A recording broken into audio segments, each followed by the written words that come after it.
Milestone স্কুলে যুদ্ধবিমান বিধ্বস্তের ঘটনায় বইছে আলোচনা সমালোচনার ঝড়।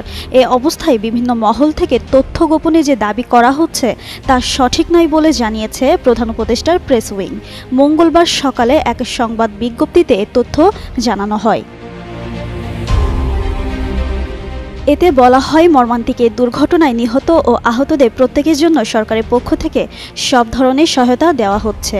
নিহতদের প্রত্যেকের নাম, পরিচয় যাচাই ও তালিকা করা হচ্ছে।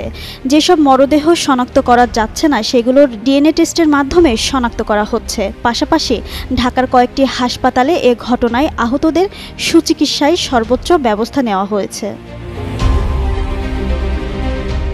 প্রেস উইং জানায়, আমরা উদ্বেগের সঙ্গে লক্ষ্য করছি যে বিভিন্ন মহল থেকে হতাহতের তথ্য গোপন করা হচ্ছে দাবি করে অপপ্রচার চালানো হচ্ছে। এ দাবি সঠিক নয়।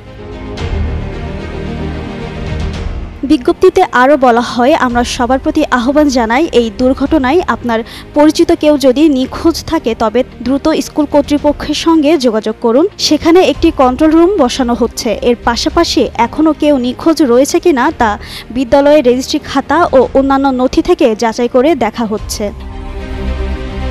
জিনাত আরা ঋতু, যুগান্তর নিউজ।